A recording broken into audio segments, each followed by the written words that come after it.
Olá, viva! Seja bem-vindo a mais uma série de 5 episódios que iremos proporcionar ao longo desta semana. Vamos retomar a Epístola de Pedro, a segunda Epístola de Pedro. É certo que esta semana nós iremos abrir a Bíblia em outras passagens, porque vamos entrar aqui num aspecto muito interessante que Pedro salienta, que são profecias.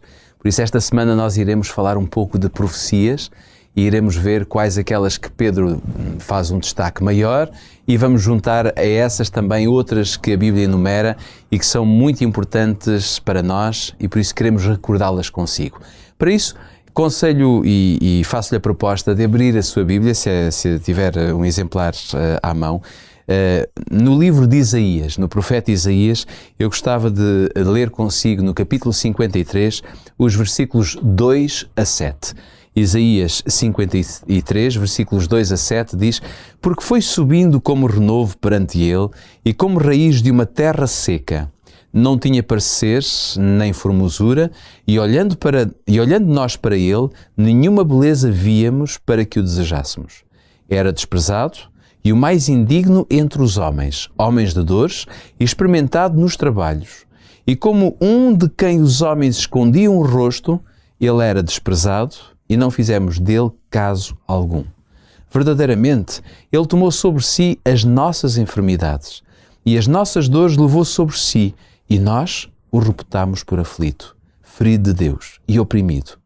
Mas ele foi ferido pelas nossas transgressões, moído pelas nossas iniquidades. O castigo que nos traz a paz estava sobre ele, e pelas suas pisaduras fomos sarados. Todos nós andámos desgarrados como ovelhas, como cada um se desviava pelo seu caminho, mas o Senhor fez cair sobre ele a iniquidade de nós todos. Ele foi oprimido, mas não abriu a sua boca. Como um cordeiro foi levado ao matador, e como a ovelha muda, perante os seus tosqueadores, ele não abriu a sua boca. Pedro, esta é talvez uma passagem sublime que nós encontramos na Bíblia, uma das mais bonitas, porque ela refere-se aqui claramente a Jesus. E lemos este exemplo como podíamos ler outros exemplos e outras profecias messiânicas que se cumpriram fielmente em Jesus. Esta semana nós vamos falar sobre algumas profecias, vamos ver também aquilo que está escrito na segunda carta de Pedro, mas antes disso, que valor tem esta profecia na Bíblia? Nós podemos dizer que a profecia bíblica, ela realmente está no coração mesmo do que é a razão de existência da Bíblia. A Bíblia foi o meio que Deus usou para poder comunicar aos homens a sua vontade. Ora, a profecia, aqui, como tu dizias, usamos esta leitura como um exemplo, digamos. Podíamos ter escolhido muitas outras, não apenas profecias messiânicas, ou seja, textos que antecipavam o Messias que havia de vir, neste caso antecipavam os seus sofrimentos, a forma como ele seria julgado e morto. Tantas outras profecias até apontaram para o lugar onde ele deveria nascer, onde deveria crescer, as suas características. E depois outras tremendas profecias que ao longo de toda a Bíblia, no Antigo Testamento, por exemplo, quantos profetas receberam mensagens da parte de Deus que depois comunicaram ao povo, que eram advertências, dizendo-se, tomem atenção, porque se continuarem por este caminho, este será o resultado. E temos tantas e tantas histórias dessas ao longo de todo o Antigo Testamento. Assim como outras profecias, no Antigo e no Novo Testamento, que são mais escatológicas, que apontam para o tempo do fim mesmo da história desta Terra, e elas estão aí, dão evidência dos planos que Deus ainda tem. Nós não sabemos quando é que Jesus vai voltar, porque essa data não existe na Bíblia, mas podemos perceber em que tempo é que nós nos encontramos. Em que tempo e muitos dos acontecimentos que vão anteceder, enfim. Portanto, há uma variedade de dimensões naquilo que é a palavra profética na Bíblia. E uma vez que esta semana vamos, claro, olhar em particular para alguma reflexão que o apóstolo Pedro faz sobre a profecia, nós podemos dizer que, de facto, o texto profético na Bíblia ele é uma revelação especial de Deus.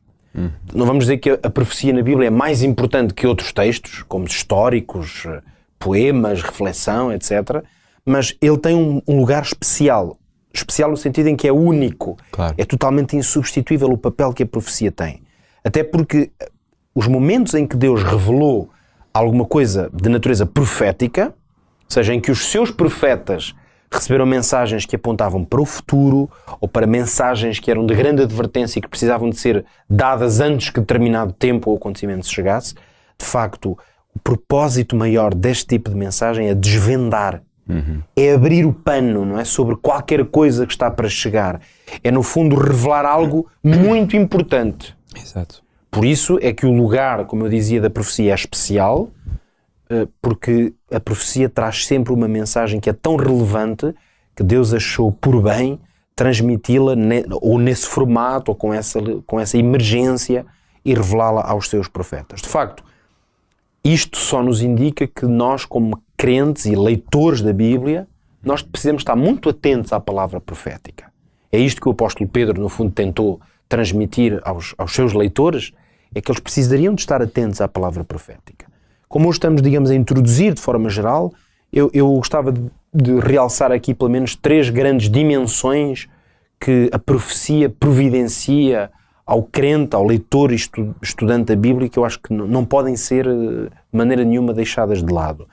Em primeiro lugar, talvez ler mesmo a palavra que encontramos no livro de Provérbios, no capítulo 29, em que o sábio diz o seguinte no versículo 18: não havendo profecia, o povo corrompe-se, mas bem-aventurado é aquele que guarda a lei ou a palavra. Nós notamos que a advertência que aqui o sábio faz é de que quando não há profecia é muito mais fácil haver corrupção. Exato. Ou seja, as pessoas se desviarem, é esse o sentido. Portanto, a profecia, a palavra profética de hoje logo tem esta capacidade de evitar desvios, evitar correções que tenham que ser feitas, às vezes com dureza ou sofrimento, mas se forem dados ouvidos à palavra profética, há muita corrupção e dificuldade que se evita. São alertas que nos são dados, não é? Portanto, como eles são dados nessa forma alertas, dar-lhes atenção é mesmo que evitar problemas, antecipar obstáculos, portanto, evitar mesmo essa corrupção, como dizia o sábio. E ao mesmo tempo não estarmos completamente, como é que eu ia dizer, não é desatentos, mas desconhecidos. Ignorantes, exatamente. Ora, isso liga perfeitamente com a segunda dimensão que eu gostaria de introduzir. O profeta Amós tem um texto muito conhecido neste contexto em que diz que o Senhor não faz nada sem revelar o seu segredo Exatamente. Aos profetas. Então esta ideia de que a profecia é como se ela fosse de facto segredos que são revelados. No fundo, isso dá o quê? Dá à pessoa que ouve um segredo uma responsabilidade maior. Isso é engraçado, que, por exemplo, o livro de Daniel, muitas pessoas até acham que é um livro extremamente difícil de ser compreendido, porque tem várias figuras e vários aspectos que não são assim uma linguagem tão fácil, não é? Comum. Mesmo que acontece com o livro do Apocalipse, há muita gente que até tem medo do livro do Apocalipse, mas no fundo há segredos aí.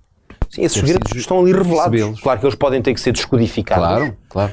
Claro que há mensagens proféticas, não todas, mas algumas mensagens proféticas estão numa linguagem, vamos chamar-lhe codificada, e há uma razão, uma intenção da parte de Deus para isso, mas na verdade também há o código. Exatamente.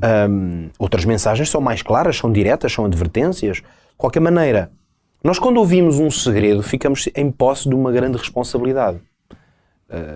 Quantas vezes qualquer um de nós já não esteve envolvido em conversas com pessoas, normalmente pessoas próximas, ou não, mas momentos em que pessoas nos confidenciam alguma coisa.